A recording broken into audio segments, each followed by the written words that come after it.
Capítulo 8, versículo 1 al 13. En la iglesia cristiana comúnmente se presenta un problema en casi la mayoría de las iglesias. Y ese problema que vemos es el legalismo y el libertinaje.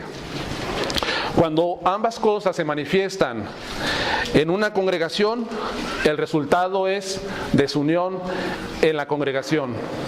Si ustedes recuerdan y hacen un poco de memoria, en los primeros capítulos de esta carta, especialmente el capítulo 1, entendimos y estudiamos que había una desunión, había división en la congregación de los corintios. Y hemos visto que esta desunión muchas veces consistía en aspectos doctrinales. Y es cierto, pero también quiero decirles algo. Hemos pensado que solo los aspectos doctrinales tienen el poder para traer desunión a una congregación. Sin embargo, quiero decirle lo siguiente y quiero colocar este pensamiento en su mente. Una mala conducta entre los creyentes puede traer el mismo resultado: desunión, división en la congregación. En las Escrituras nosotros encontramos varios mandamientos específicos que no son negociables o que nosotros no tenemos por qué estar investigando qué es lo que quiere decir, qué significa. ¿Será posible que los pongamos en práctica o no los pongamos en práctica? Por ejemplo, hay mandamientos en las Escrituras que son bien específicos que nosotros tenemos que cumplir, que tenemos que guardar. No cometer adulterio es un mandamiento bien claro, ¿de acuerdo? No mentir también, no robar, no odiar, no tener envidias, no practicar hechicerías, no ser idólatras, no tener celos, no ser contenciosos, no ser divisionistas. Encontramos mandamientos bien claros en la palabra de Dios que los tenemos que aceptar como tales, y no podemos nosotros empezar a negociar con la palabra de Dios, con Dios, para ver si son buenos, si son malos, o si los debemos de poner en práctica. Para todo creyente estos mandamientos son claros, evidentes en las Escrituras, que no se requiere investigación para ver si es bueno o es malo. Ya las Escrituras ya declaran que estas prácticas de por sí son pecaminosas. Sin embargo, hay aspectos que no son muy claros en la palabra de Dios. Y estos aspectos vienen a convertirse como en cuestiones grises en los que no tenemos un entendimiento preciso si son buenos o son malos. Ahora, por ejemplo, algunos creyentes se han preguntado y le han preguntado a varios hermanos: ¿es bueno beber vino? ¿Debe un cristiano beber vino? ¿Debe un cristiano bailar una canción, una melodía hermosa con su esposa o con su esposo? ¿Podemos escuchar o debemos escuchar música romántica? ¿Debe alguna mujer usar un vestido que está de moda? ¿Debo de usar ese tipo de vestimenta? ¿Debo de traer ese atuendo sobre mi cuerpo? ¿Debo ir al cine? ¿Está permitido? ¿Deben los cristianos usar tatuajes? ¿Deben los cristianos comer reliquia? Hermanos, y muchas cosas más vemos que son cuestiones grises que no están muy claro en la palabra de Dios. Debido a que no encontramos mandamientos claros respecto a estas cuestiones, es allí donde se presenta el problema. ¿Por qué? Porque un creyente legalista va por su vida cristiana clasificando las cosas de esta manera, en color negro o en color blanco. Para una persona con una mentalidad así, que clasifica todo en blanco y negro, no existen cuestiones grises. Para esta persona, para este creyente, o es negro o es blanco, o es pecado o no es pecado, lo que se hace. Pero también, hermanos, vemos y hemos concluido que el legalismo es un extremo y peligroso. Bueno, ustedes dicen, sí, cierto, el legalismo y estar clasificando todo blanco y negro es malo, no es bueno, es extremoso, y están algunos contentos con eso. Sin embargo, yo les quiero hacer la misma pregunta. ¿El libertinaje también es un extremo? Sí. El libertinaje es también un extremo y es tan peligroso como el mismo legalismo. Pero quiero decirle una cosa, si para el legalista no hay cuestiones grises, para el que es libertino, para el que vive el libertinaje, no todo es blanco o negro. Para él, para este creyente, casi todo es de color blanco.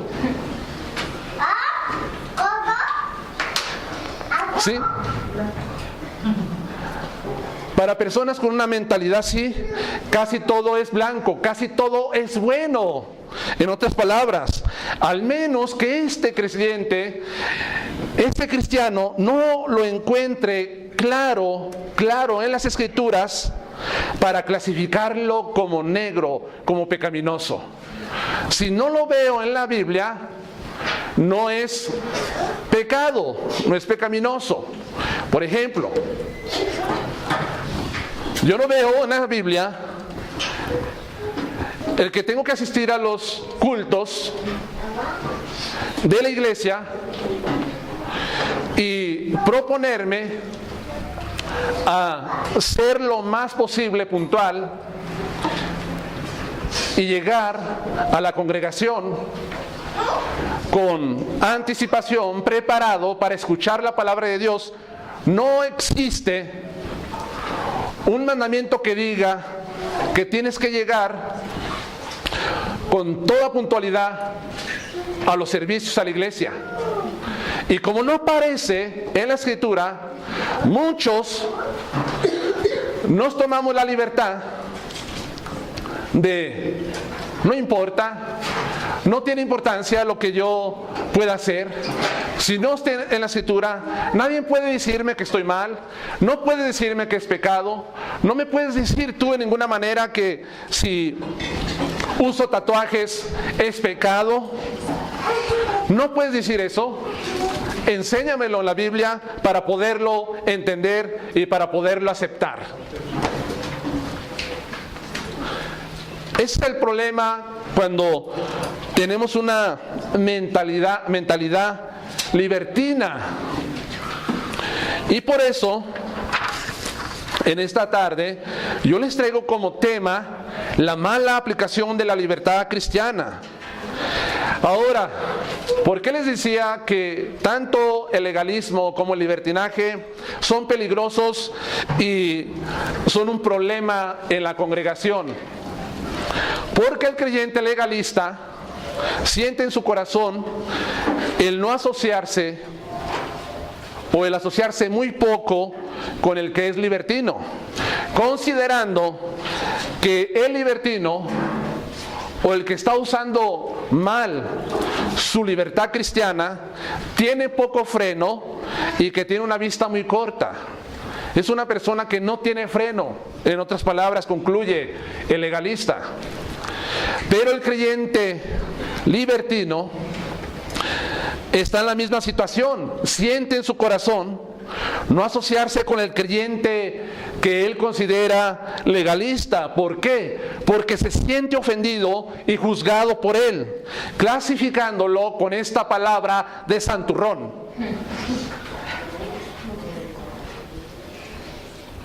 Y esto trae cierta fricción, roce entre ambos.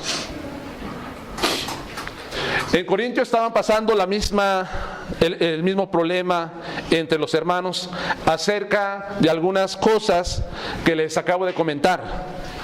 El problema prácticamente que estaban enfrentando los corintios en su congregación era acerca del uso de la libertad cristiana y cómo la estaban usando de una manera muy mala. El pensamiento de algunos de los corintios en la iglesia era lo siguiente: yo soy libre, puedo comer lo que yo quiera y no me importa lo que tú pienses de esto y no me importa lo que tú pienses de mí. Eso era lo que estaba pasando en Corintio. Que algunos estaban comiendo algunas cosas, usando su libertad y considerando ellos que no era importante lo que su hermano pensara de él respecto a esta práctica que ellos estaban haciendo. Y como punto número 1 para este mensaje traigo lo siguiente: aplicamos mal nuestra libertad cristiana, y va a estar enfocado más sobre los que usan mal su libertad cristiana. Aplicamos mal nuestra libertad cristiana cuando ignoramos que tenemos un límite. La libertad cristiana en Cristo Jesús tiene límites.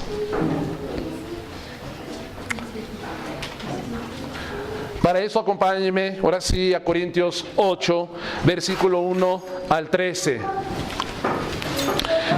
En cuanto a lo sacrificado a los ídolos, sabemos que todos tenemos conocimiento.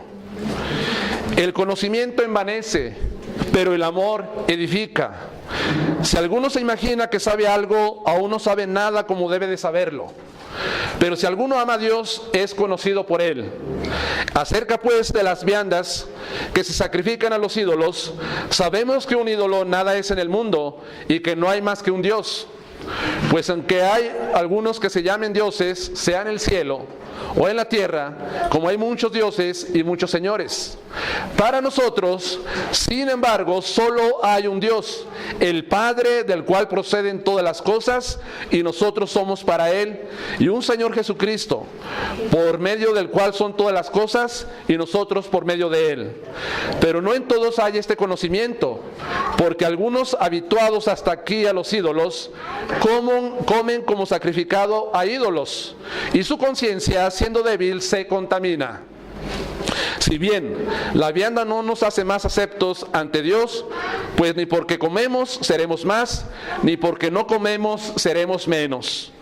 Pero mirad que esta libertad vuestra no venga a ser tropezadero para los débiles. Porque si alguno te ve a ti que tienes conocimiento, sentado a la mesa en un lugar de ídolos, la conciencia de aquel que es débil ¿no será estimulada a comer de lo sacrificado a los ídolos? Y por el conocimiento tuyo se perderá el hermano débil por quien Cristo murió. De esta manera, pues pecando contra los hermanos e hiriendo su débil conciencia, contra Cristo pecáis. Por lo cual, si la comida le es a mi hermano ocasión de caer, no comeré carne jamás para no poner tropiezo a mi hermano. Yo les hablé y les dije respecto a la libertad cristiana que tenemos en Cristo. ¿A qué me refiero cuando hablo de la libertad cristiana? ¿O qué entendimiento, concepto tienes tú respecto a la libertad cristiana? Bueno, básicamente muchos hermanos entienden la libertad cristiana y la entendemos de esta manera. es tener libertad de hacer aquellas cosas que la Biblia no prohíbe directamente, según el dictamen de nuestra conciencia.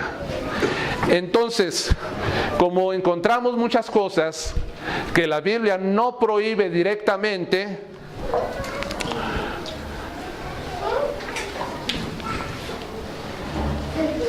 según el dictamen de la conciencia propia de cada uno.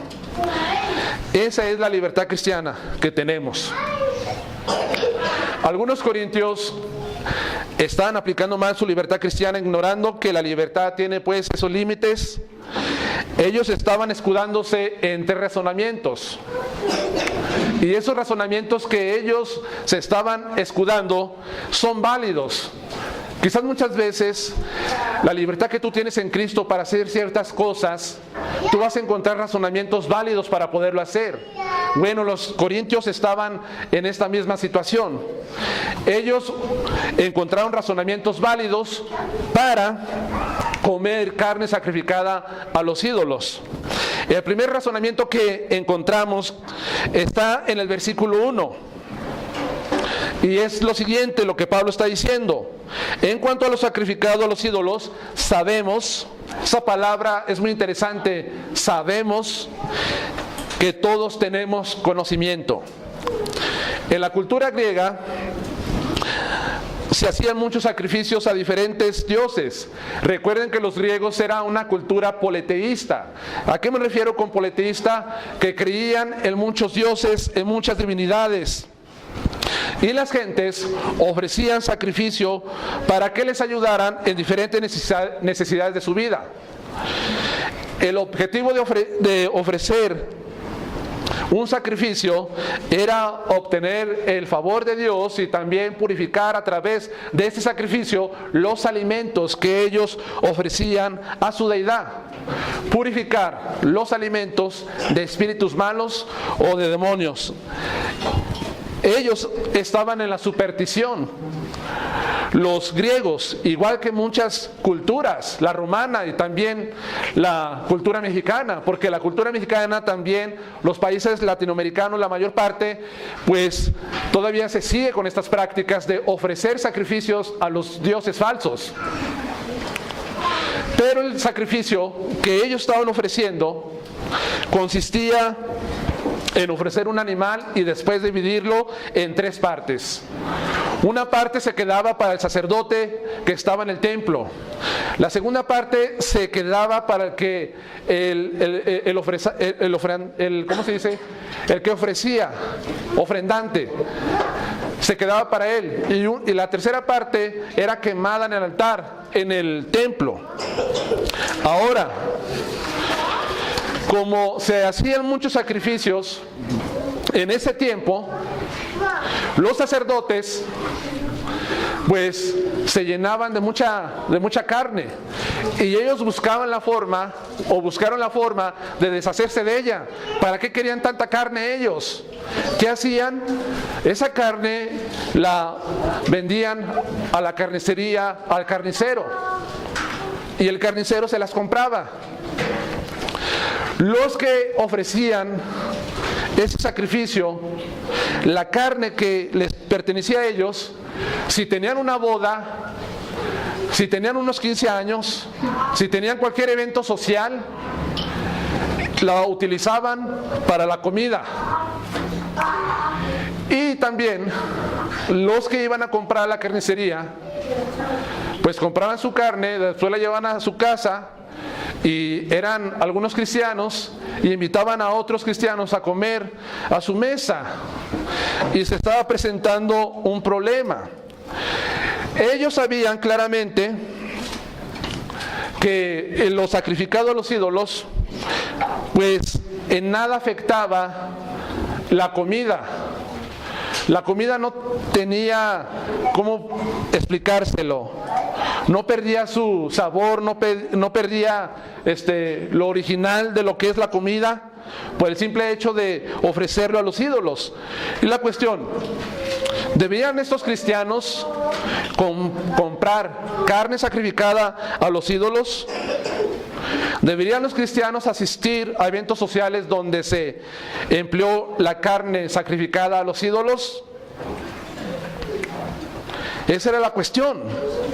Pero sin embargo, los creyentes, los cristianos que sí consumían carne sacrificada a los ídolos, razonaban de esta manera: tenemos conocimiento, sabemos que el alimento pues no produce un efecto en el alimento. Sabían que era pura superstición y por lo tanto, por ese conocimiento que ellos tenían, estaban consumiendo esta carne ofrecida a estos ídolos. La pregunta: ¿era un razonamiento válido? Claro que sí. ¿Por qué era válido? Porque no significaba nada. No tenía ningún efecto en el alimento. Pero también ellos estaban usando otro razonamiento que encontramos en el versículo 4. Acerca pues de las viandas. Vianda significa comida que se sacrifica a los ídolos. Sabemos, se repite otra vez la misma palabra, sabemos que un ídolo nada es en el mundo y que no hay más que un Dios. Estos corintios sabían que el ídolo no significa nada, que no era nada en sí y que no había verdadera vida en él, que solamente un ídolo era producto de la imaginación de los hombres. Un ídolo, hermanos, hermanas, no es nada, no tiene vida en sí mismo, es producto de la imaginación de los hombres. A veces, no sé, algunos habituados por el sacrificio a los ídolos y la adoración a los ídolos se resisten en eliminar o quebrar una imagen, porque todavía como que sienten ellos que hay algo en ese ídolo, que hay algo espiritual. ¿Y cómo es que puede suceder esto? La gente piensa que la imagen está poseída por la divinidad. Y se me hace tan ridículo muchas veces cuando yo estaba pequeño, y me cuenta Flor también, cuando yo estaba pequeña, que asistía a los niños dioses en diciembre a un acostamiento. Las viejitas de 70, 80 años, cuando miraban a un joven agarrar un ídolo, agarrar al niño Dios, entre comillas, las viejitas decían: ten cuidado con su mano, le duele. Ten cuidado con su pie. Ay, no le talles tan recio, le duele. La gente piensa que en las imágenes, en los ídolos paganos, hay vida. Pero sin embargo, de acuerdo a la Escritura, entendemos que esto no es posible. Un ídolo, dice Pablo, sabemos que un ídolo nada es en el mundo. Nada es en el mundo. En Isaías 41, versículo 24, dice lo siguiente: he aquí que vosotros sois nada, y vuestras obras vanidad. Abominación es el que os escogió. Y también en el capítulo 44, versículo 9, dice lo siguiente de Isaías: los formadores de imágenes de talla, todos ellos son vanidad, y lo más precioso de ellos para nada es, útil. Y ellos mismos son testigos para su confusión de que los ídolos no ven ni entienden. Y voy a adelantarme al 15. De él le sirve luego el hombre para quemar, y toma de ellos para calentarse. Enciende el horno y cuece panes, hace además un dios y lo adora, fabrica un ídolo y se arrodilla ante él. Parte del leño quema en el fuego, con parte de él come, prepara un asado y se sacia, después se calienta y dice: oh, me he calentado, he visto el fuego. Y en el 18, no saben ni entienden porque cerrados están sus ojos para no ver y su corazón para no entender. Está hablando de los ídolos. Los ídolos nada son. No debemos de asustarnos de ellos. No tienen vida en sí mismos. Y los corintios, algunos de ellos sabían pues que un ídolo nada era. Lo entendían claramente. Porque también Pablo en Corintios 10, en esta misma carta, en el versículo 19 dice: ¿qué digo pues? ¿Que el ídolo es algo? O sea que algo lo que se sacrifica a los ídolos, pues obviamente no es nada. Lo entendían, hermanos. Lo entendían. Ellos entendían que solamente había un Dios único y verdadero, como dice Pablo, volviendo al 8, versículo 4, un Dios único y verdadero. Cuando se les predicó el evangelio a los corintios, ellos se convirtieron de sus ídolos malos, falsos, al Dios verdadero, en medio de mucha idolatría. Ellos lo sabían muy bien. Ellos entendían que un ídolo nada significa. Y porque un ídolo nada significa, ellos se daban la libertad de comer de ese alimento sacrificado a ellos.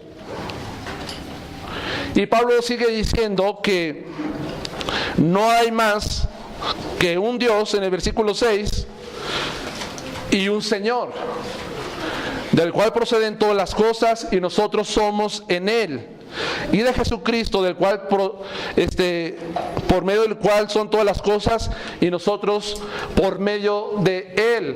Tenían el conocimiento correcto acerca del Dios único y verdadero y de Jesucristo, su Hijo amado, que Él había enviado a este mundo para salvar a los hombres. Lo entendían bien. Porque Manuel leyó acerca de 1 Timoteo 2, versículo 1 al 8, y en el versículo 5 dice que solamente hay un mediador entre Dios y los hombres. ¿Quién es? Jesucristo hombre. Hay solamente un Dios y solamente hay un mediador, que es Cristo. Ahora bien, bajo este conocimiento pues ellos estaban comiendo lo sacrificado, sin ningún problema para ellos. Yo lo sé, no puedes tú juzgarme, no puedes criticarme por lo que estoy haciendo. Esto es lo que entendemos y estamos en lo correcto. Ellos usaban estos razonamientos. Y el tercer razonamiento que ellos usaban se encuentra en el versículo 8. Dice: si bien la comida no nos hace más aceptos ante Dios, pues ni porque comamos seremos más, ni porque no comamos seremos menos. Ahora, ellos habían entendido que consumir ciertos alimentos no les daba una posición mejor ante Dios. No dan los alimentos un mejor lugar delante de Dios. Porque la palabra aquí en el 8, por aceptos, significa poner más cerca delante de Dios. No pasaba nada. Si ellos comían o no comían, no los hacía mejores delante de Dios. La gente piensa aquí en esta cultura que los alimentos nos hacen más cercas delante de Dios y más en tiempo de Cuaresma. ¿No es verdad? Por eso la gente se abstiene de comer carne. ¿Por qué? Porque está en un estado supuestamente de penitencia, de ayuno, para acercarse mejor a Dios, para ser aceptado mejor delante de Él, y por eso dejan de comer carne. Los corintios, que tienen este conocimiento, sabían que esto no pasaba así. Además, te recuerdan lo que Cristo dijo, que no todo lo que entra al estómago, a la boca, contamina al hombre, sino lo que sale del corazón del hombre, eso es lo que contamina al hombre, haciendo limpios todos los alimentos, dice el Evangelio. En Mateo 15, en el versículo 10, 11 y 16 y 20. Se los digo así, no lo busquen. Entonces, ¿estos razonamientos son válidos? Sí. ¿Hay un solo Dios? Sí. El sacrificio de los ídolos nada es. El ídolo no significa nada. No, la comida no tiene una transformación si se ofrece o no. Eran válidos para ellos. Claro que sí eran válidos. Claro que tenían un conocimiento correcto respecto a esto. Y yo te quiero hacer una pregunta. Una pregunta. Cuando tú usas tu libertad, ¿tus razonamientos son válidos? ¿Tus razonamientos tienen validez? Cuando tú te tomas la libertad de hacer cosas que la Biblia no prohíbe claramente o como tal, lo que tú empleas para razonar, para hacer cosas en tu libertad cristiana, ¿tus razonamientos son válidos?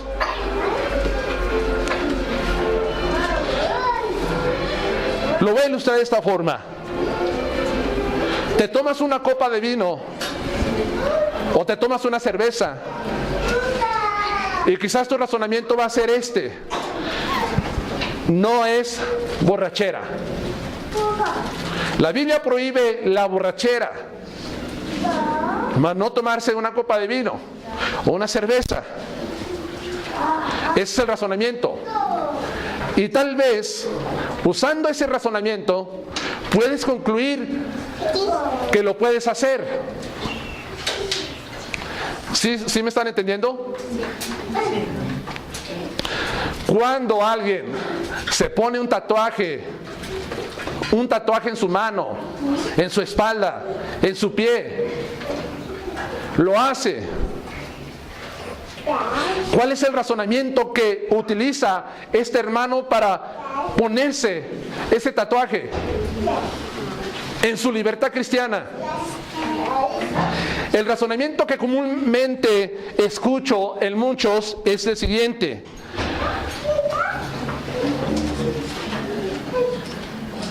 no importa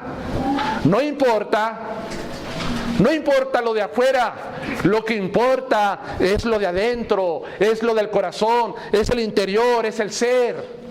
Y como no importa lo de afuera, entonces el razonamiento los lleva a pintarse todo su cuerpo.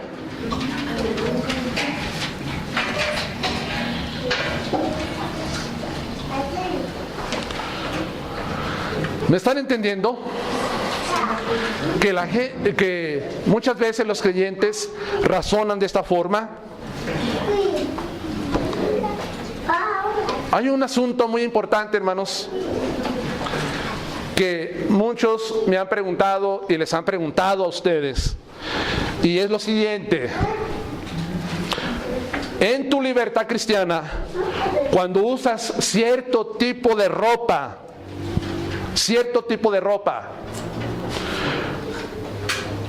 ¿cuál es el razonamiento? No es lo que importa lo exterior, lo que importa es lo del corazón. Mi forma de vestir no tiene nada que ver con mi espiritualidad. No tiene nada que ver con mi espiritualidad.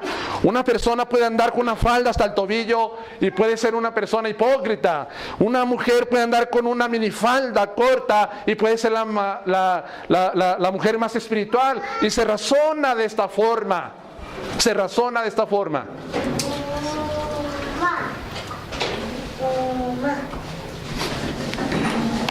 Entonces,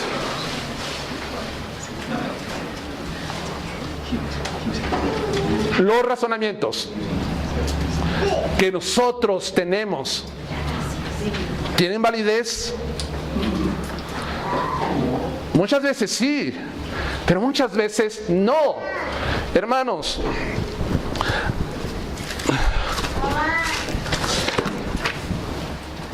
la persona que aplica mal la libertad cristiana tiene un problema bien grande. ¿Cuál es ese problema? El egocentrismo en su vida. No les impide ver los límites de la libertad cristiana. Muchas veces los creyentes son egocéntricos en su vida, en su libertad cristiana. No me importa lo que pueda decir la gente, no me importa lo que opines de mí, no me importa el concepto, no me importa tu forma de ver. Es mi vida y yo la voy a hacer así, yo voy a hacer estas cosas, voy a hacer aquello, no me importa. Muchas veces eso es egocentrismo.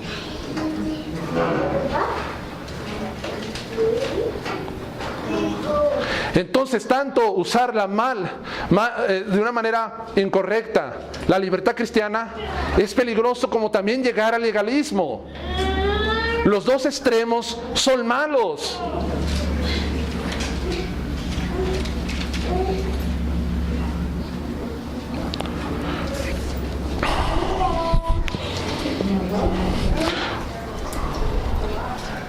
Algunos creyentes no ponen límites a su libertad cristiana porque para ellos todo es blanco. Todo es blanco.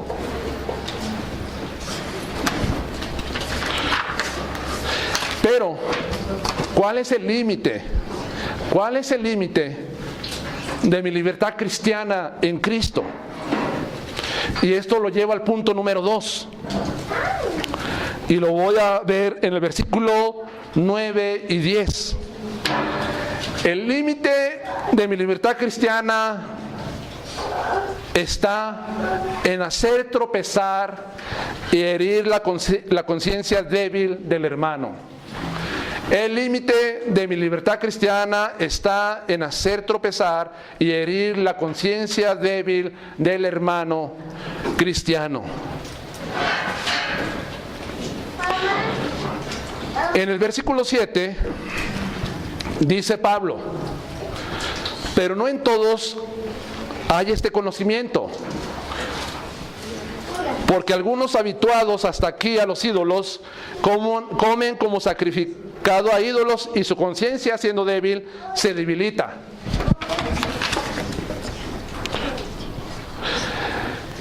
Estos habituados hasta aquí a los ídolos son los recién convertidos en la congregación de los corintios. Un recién convertido no tiene mucho conocimiento, ¿o sí? ¿Quién debe tener más conocimiento? ¿El que tiene 5 años, 10 años en Cristo, o una persona que recientemente llega a Jesús? Pues el que tiene más tiempo es el que tiene que tener más conocimiento. Había en la congregación pues recién convertidos. Ellos no tenían conocimiento. Ellos estaban acostumbrados a adorar ídolos cuando eran invitados a eventos sociales, o compraban en la carnicería, o se sentaban a comer con alguna persona. Pero ¿qué pasaba con estos recién convertidos? O con estos hermanos débiles de conciencia. Cuando ellos compraban o se sentaban en la mesa de algún hermano o iban a una fiesta, su conciencia se empezaba a atormentar y había culpa y había falta de tranquilidad en ellos. No estaban con toda la libertad de poder consumir esos alimentos. ¿Por qué? Porque había intranquilidad en su conciencia. Había un gran sentimiento de culpa. Y esto estaba trayendo como resultado, lo que dice aquí en el versículo 7, una conciencia contaminada. Y aún más, hermanos, ellos estaban viendo a hermanos con conocimiento sentados en los banquetes, comiendo sacrificado a los ídolos. ¿Y qué parecía? Para ellos, mucha confusión. A veces los hermanos preguntan y me dicen: hermano, es que fulano de tal es así, es que hermano fulano de tal es así. Yo no entiendo muy bien acerca de estas cosas. ¿Podemos hacer esto que este hermano hace?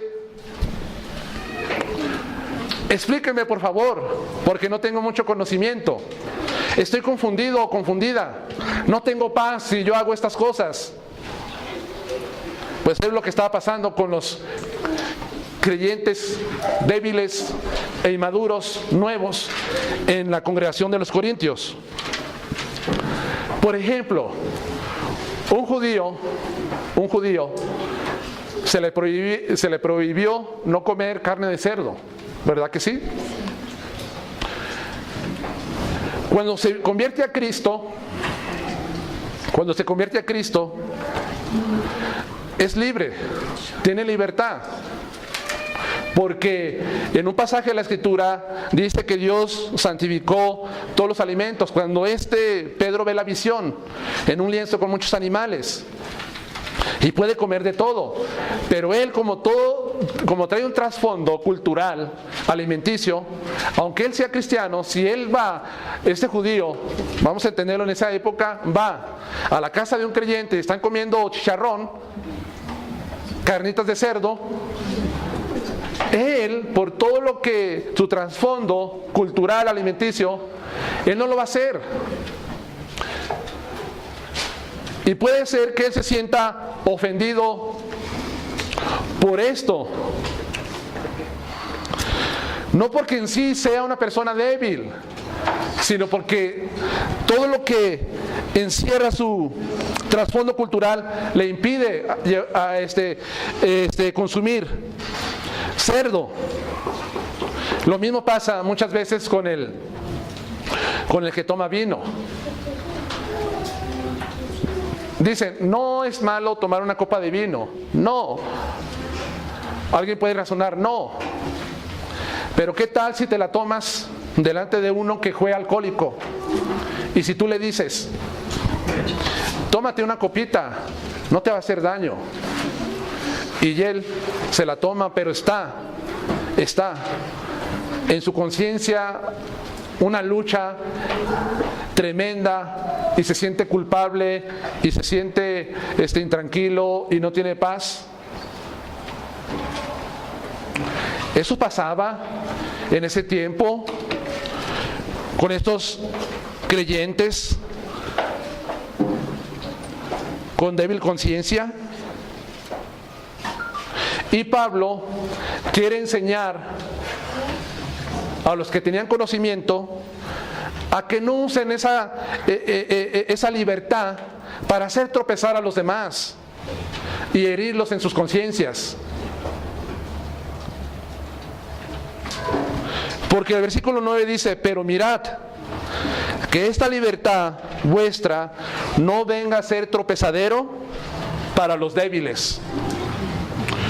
Porque si alguno te ve a ti, que tienes conocimiento, sentado a la mesa en un lugar de ídolos, la conciencia de aquel que es débil no será animada a comer de lo sacrificado a los ídolos, no será estimulada. Él dice, mira, y esa palabra mirar significa mira intensamente, contempla, ten los ojos bien abiertos, para que esa libertad no te lleve a ser una piedra de tropiezo para los demás. Siempre tengo que estar bien listo en mi vida para no hacer tropezar a los demás con mi forma de vivir. Y es una responsabilidad que tengo delante de Dios y que también ustedes tienen para con los demás, de mirar, de contemplar intensamente. ¿Por qué les digo, y lo que dice Pablo, que la libertad cristiana tiene límites para no hacer tropezar a los demás? Porque tiene tres factores, o más bien la libertad cristiana que no conoce límites, tiene tres factores. Uno es pues la piedra de tropiezo para los hermanos débiles. Y Pablo escribe en Romanos 14, versículo 20, 21.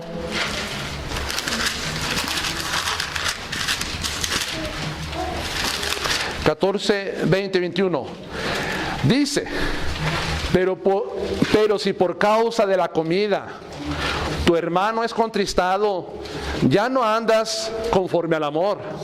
No hagas que por la comida tuya se pierda aquel por quien Cristo murió.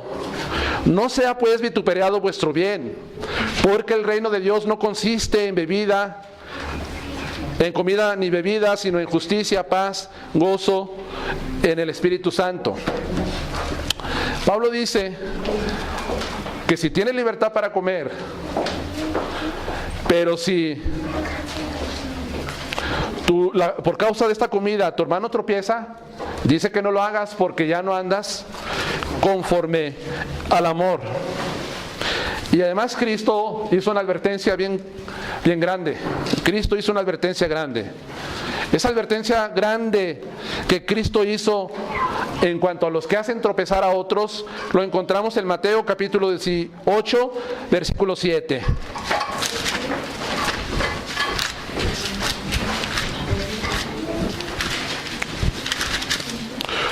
Mateo 18:7. El 6, le voy a dar lectura. Cualquiera que haga tropezar a alguno de estos pequeños que creen en mí, mejor le fuera que se colgase al cuello una piedra de molino de asno y que se hundiese en lo profundo de la mar. Ay del mundo por los tropiezos, porque es necesario que vengan tropiezos, pero ay de aquel hombre por quien vienen los tropiezos. Cuídate y cuídeme de no hacer tropezar a los demás, haciendo mal uso de mi libertad que tengo en Cristo.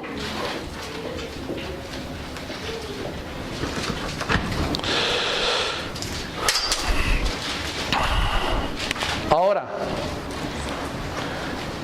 también encontramos que el ejemplo que tú das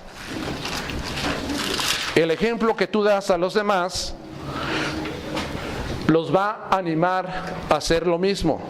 Porque, dice Pablo, dice en el versículo 10, porque si alguno te ve sentado en la mesa de un lugar de ídolos, la conciencia de aquel que es débil no será estimulada, no será animada a comer de lo sacrificado a los ídolos.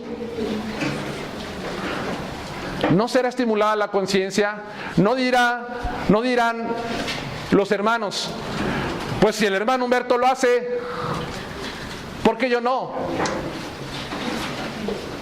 O no dirán aquellos, por ejemplo, cuando usas más tu libertad cristiana para no considerar importante el compromiso de llegar con puntualidad a la iglesia, ¿no animará ese ejemplo a los demás y decir, pues si el hermano llega bien tarde siempre, ¿por qué yo siempre tengo que estar más temprano?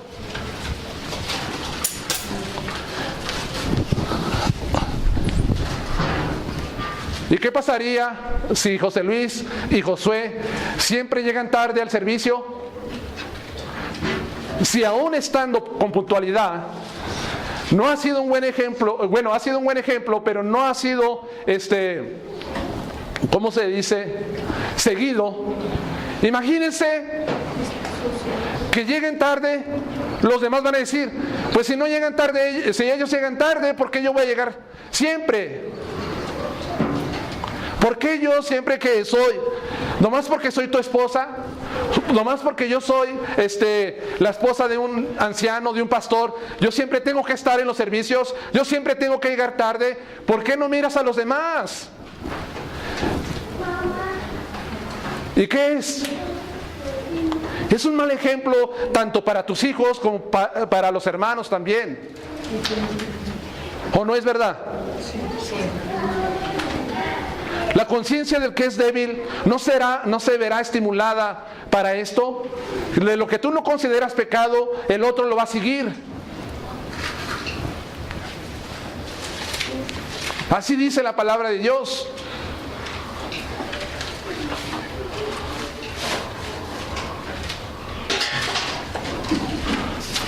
Y fíjense algo muy interesante que ignoramos cuando usamos mal la libertad cristiana. Pablo dice en el versículo 12, en el 11, y por el conocimiento tuyo se perderá el hermano débil, por quien Cristo murió. Y da un sentido no de perder la salvación, sino de incitarlo a pecar. Por tu conocimiento lo incitas a pecar.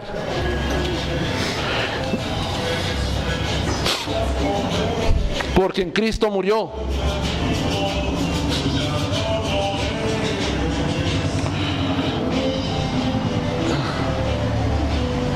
Y también los estamos llevando a hacer aquello que ellos no pueden sobrellevar, y estamos obstruyendo el bienestar que ese hermano puede tener en tener una vida más plena en Cristo. En Cristo, hermanos. Entonces, Pablo dice en el versículo 12, de esta manera pues, pecando contra los hermanos, hiriendo su débil conciencia, contra Cristo pecáis. ¿Con quién peca? Al final, ¿con quién pecas? Y estás llevando a los demás al pecado, los estás arrastrando de la misma forma. Y hay algo muy interesante, porque Romanos 14 dice: todos vamos a comparecer delante del tribunal de Cristo. Y qué horrible sería y qué vergonzoso que delante de todos los santos de las generaciones pasadas y de las generaciones futuras, que pasen y digan: a ver, pasa para acá Fernando, o pasa para acá María, que Cristo les hable, y que delante de todos Cristo les reprenda, les amoneste, les censure y le diga: ¿por qué fuiste una piedra de tropiezo para los demás? ¿Por qué no usaste bien la libertad cristiana que yo les doy? Es algo que yo no quisiera. Yo no quisiera pecar contra Cristo ni contra los hermanos.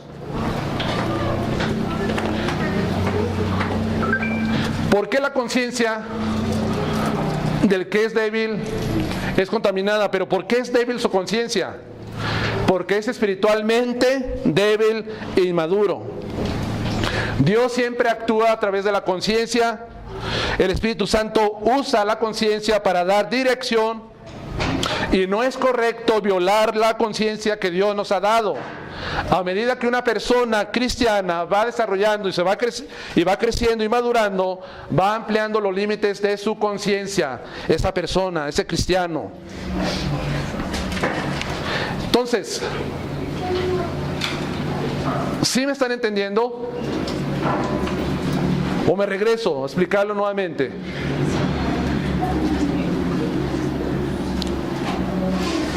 Número 3, hermanos.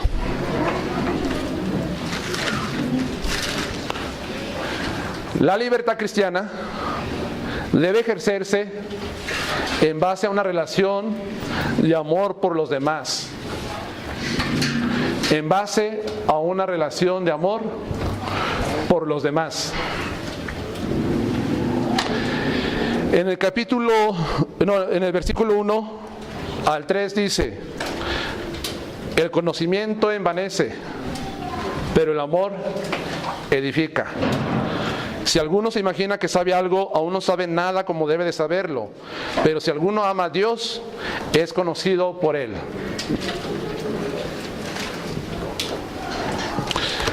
Los corintios, con conocimiento, estaban haciendo, o lo estaban usando solamente para ellos mismos. Pensaban lo que es legítimo y permitible para ellos mismos, y creían que esta cuestión solo se podía solucionar a través del conocimiento. ¿Qué pasa cuando las personas piensan así? No me importa, yo tengo conocimiento, yo sé que no me hace daño, no está mal lo que yo estoy haciendo, es tu problema, no importa tu opinión que tienes. ¿Qué es lo que produce? Produce, hermanos, una actitud arrogante para con los demás. Este conocimiento lleva al orgullo. En otras palabras, es un conocimiento que no tiene amor, que carece de amor hacia los demás. El conocimiento que no tiene amor es lamentable.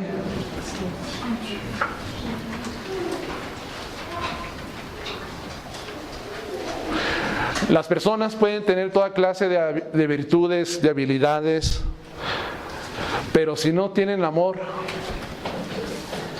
¿qué son, hermana? ¿Qué dice Pablo en Corintios 13, versículo 12? Si no tengo amor, nada soy. Ahora, si el conocimiento sin amor es lamentable, también el amor sin conocimiento es lamentable. Es lamentable el amor sin conocimiento. Porque no podemos conocer la verdad si no es a través del conocimiento, a través de la palabra de Dios. No podemos conocer la verdad. Entonces,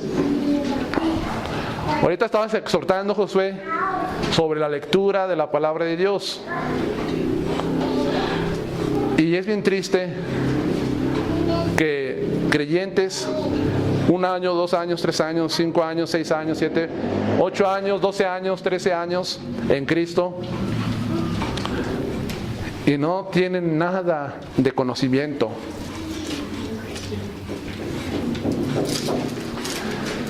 ¿Por qué no tienen conocimiento? Porque lo desprecian, porque piensan que no es importante estudiar, que no es importante meditar, que no es importante estar aprendiendo de la palabra de Dios. Eso solamente es para los que enseñan, eso es para los que predican el evangelio allá en la calle, no para mí. No desprecies el conocimiento, porque lo necesitas para tu vida espiritual, tu crecimiento espiritual.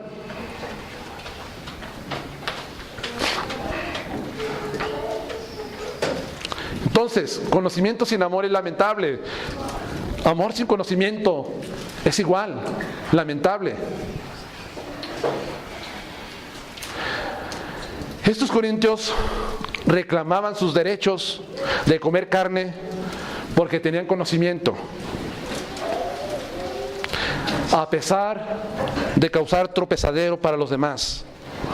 Pero ellos tenían que aprender a ejercitar su libertad en base a lo que era mejor para los demás, haciendo uso del amor cristiano. ¿O no es verdad? Si yo amo a mi hermano y yo sé que para él, por su debilidad de conciencia y por su inmadurez, le estoy causando una ofensa y una piedra de tropiezo, estoy siendo para él, ¿qué voy a hacer?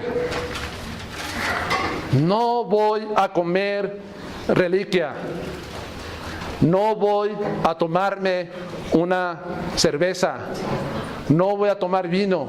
¿Por qué? Porque lo amo, porque tengo amor cristiano por él, porque la libertad me lleva a eso, a que ejercite el amor.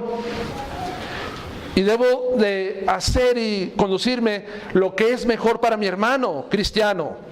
Porque Pablo también dice en Romanos 14, versículo 15, lo siguiente: pero si por causa de la comida tu hermano es contristado, ya no andas conforme al amor. No andas conforme al amor.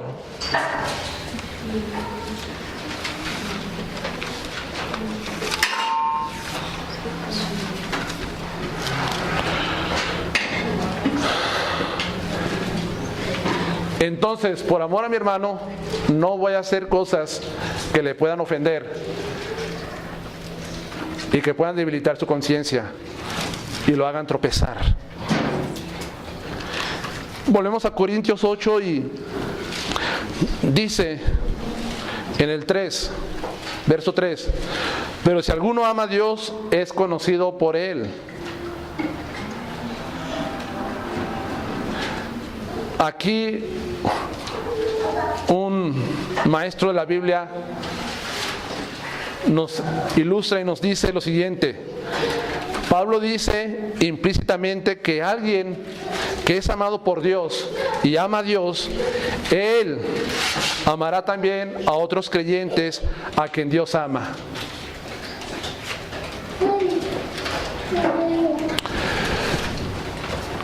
Al punto que quiero llegar, si tú amas a tu hermano, es porque amas a Dios. Y si tú dices que amas a Dios, pero no te interesa tu hermano y no lo amas, ¿cómo puedes amar a Dios que no ves?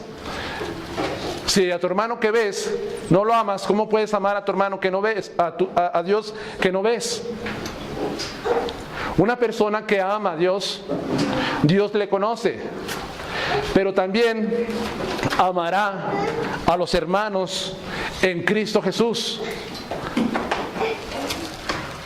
Y entonces preguntan muchas veces, ¿cómo debo de amar a mi hermano? Pues con esas cosas prácticas puedes empezar a amar a tu hermano. Son una de las muchas formas en que podemos mostrarles amor a ellos.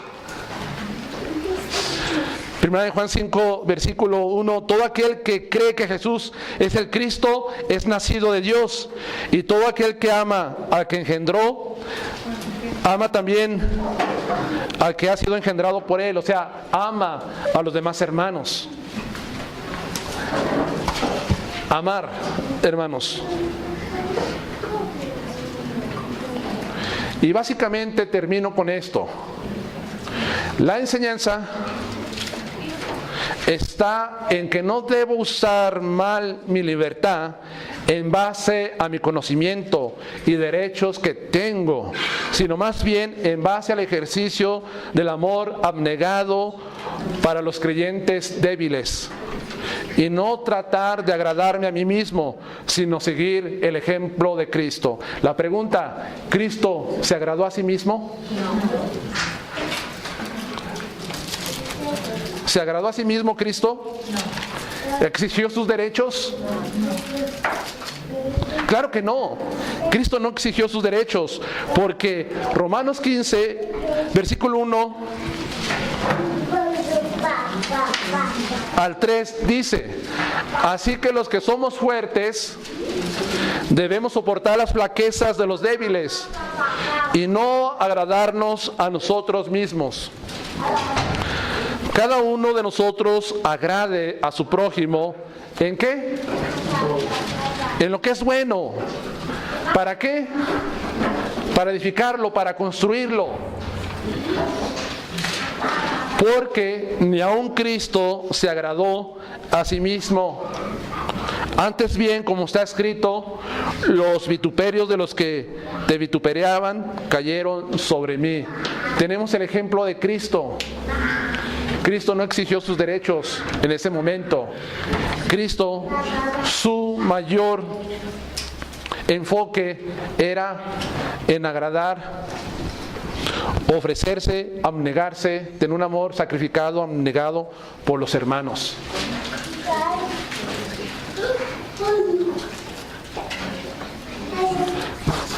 Entonces, ¿entiendes?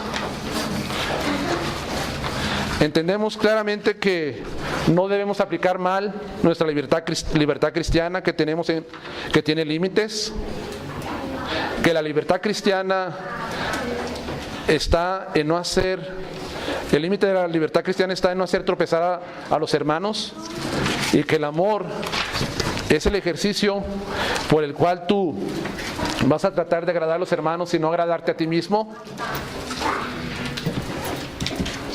Allí está, hermanos. Legalismo es lamentable. Está en un error. Libertinaje está en la misma posición que el legalista. Termino con una pregunta que tal vez ustedes están haciéndose. ¿Hasta dónde voy a permitir que el hermano débil me esclavice, no permitiéndome hacer nada?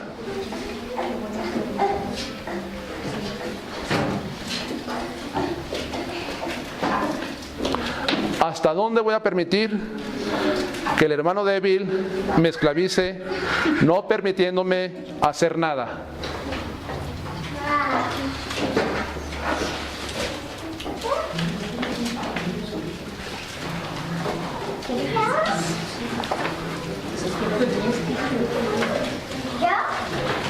El punto está que muchos piensan: yo tengo que hacer lo que la Biblia no dice que prohíbe.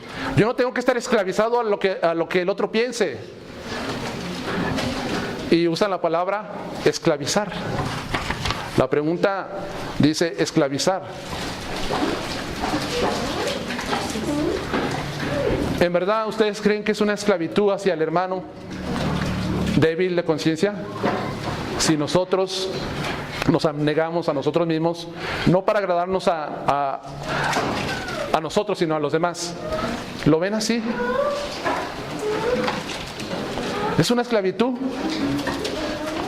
Miren, lo encontramos, la respuesta, en el versículo 13 del capítulo 8. Por lo cual, si la comida le es a mi hermano ocasión de caer, no comeré carne jamás. ¿Para qué? Para no ser tropiezo a mi hermano.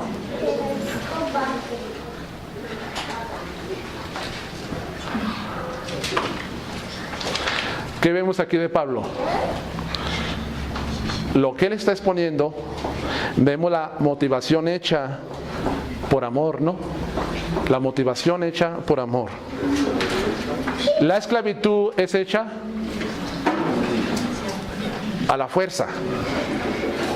La esclavitud se impone a la fuerza.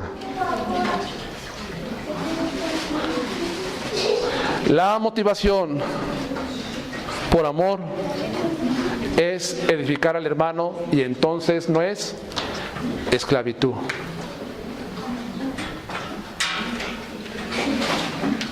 Es algo autoimpuesto por uno mismo para no hacer tropezar al hermano. Representa algo de lo que él no está esperando salir. El que se ha autoimpuesto no hacer tropezar a su hermano. Entonces no es esclavitud, es motivación por amor al hermano.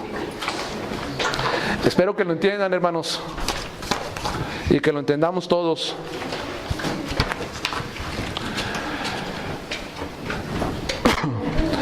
Que si realmente amo a mi hermano, no voy a ser egocéntrico y no voy a tratar de agradarme a mí mismo, sino más bien seguir el ejemplo de Cristo para no hacer tropezar a los demás como libertad cristiana. Vamos a orar.